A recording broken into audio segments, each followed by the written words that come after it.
out in the middle of a mature wheat field that is ready for harvest. It is about 3:10 in the afternoon, and we're still waiting for this to dry out. When farmers take this to the mill, it has to test dry, or at least close to dry. 15.5% moisture is dry. They tested it about an hour ago and it was still 17. If it's not dry, then they get docked. So say they're getting $4, actually they're getting a little bit less than $4 a bushel today taken to the mill. So what happens if this does not test 15% moisture or less, they'll be docked. So that's why it's now 3:30 and they're just starting. They tested it, it's okay, so they're going to roll in the fields now. So this is the head. This is the head of the wheat, and this is where the wheat seed comes through. When it goes through the combine, it goes through a separator. And what the separator does is it actually, you can see there's a coating around the seed. Didn't you see some of that blow away? So that's what they want. They want that coating to blow out of the back of the combine, and they want that wheat seed to be left, and that'll go up into the bin of the combine. Now, the reason that they cut it down lower, like I said, they have a cutter bar, and they'll cut it down lower because this part will be used for the straw, and this is the part that will be used in the bale of straw, and that'll, like I said, will be used for bedding, whether it be for cows or horses, or go to the mushroom plants. Also, before construction has, pretty much slowed down, but there was a big market for straw for construction, because when people did landscaping or alongside of roadways, they would have to plant the grass, and it would be required that they would have to cover it, and a lot of times they would use straw, and they would buy the bales of straw, and then they would put them through a shredder and then just shred the whole area to keep, and then like I said, it helped the residue that they put there help keep that soil intact.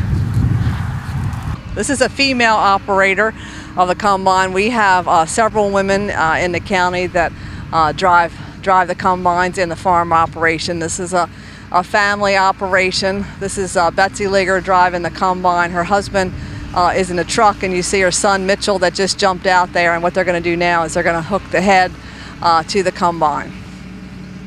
They have to be very, very careful doing this.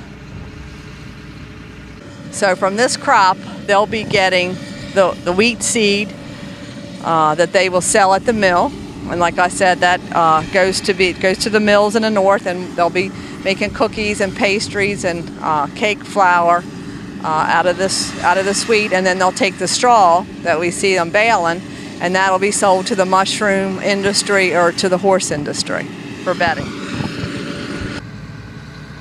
We talked about the GPS technology on the tractor earlier. You can see on the top of the combine, there's the little transponder, the little yellow bubble up there on the top of the combine. And as she is cutting this wheat, it is going to record the yield and exactly where she is in the field. So you can see Tom is walking behind. He's actually checking the straw to see the moisture of the straw, because we talked about the moisture. And you can see him bending down now. He's making sure that coming out of the back of the combine is only the straw and none of the seeds. The wheat seeds are pretty light, so as it goes to the combine, it separates all that, and he wants to make sure that no wheat is coming out of the back of that combine, that the combine is set correctly. There's different settings that have to be maintained inside the combine. Nicholas is coming up here. He's ready to dump. He's got a full bin. He's got his auger out, and we're gonna watch him as he unloads the grain onto the tractor trailer that's gonna be ready to go to the mill.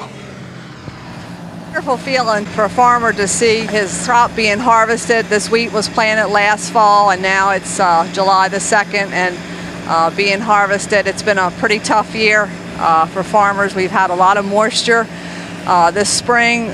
Wheat does not like a lot of moisture, and we've had a lot of trouble with diseases and things in the field. So farmers are not getting the greatest yield this year, but it certainly could always be worse. So we're always thankful, certainly, to be able to bring the harvest to the mill.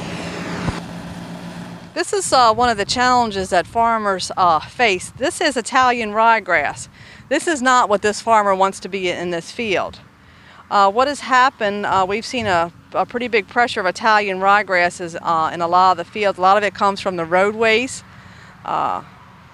As you know, a lot of those don't get cut now, and a lot of the seed on the roadways has gone to seed, and now it has blown into the fields. And you can see that this has just a little bit of a head on it, but it's green, and that's not good for putting things through the combine. So this is a real issue. So you can see how this is still green, and that this straw is certainly ready to be. So this is a big issue for farmers. It's called Italian ryegrass. All members of this farming operation have their CDL license. They have to have their commercial license in order to drive these trucks to be able to take them to the mill. So he's done. He's folding back his auger, and he's ready to cut wheat again.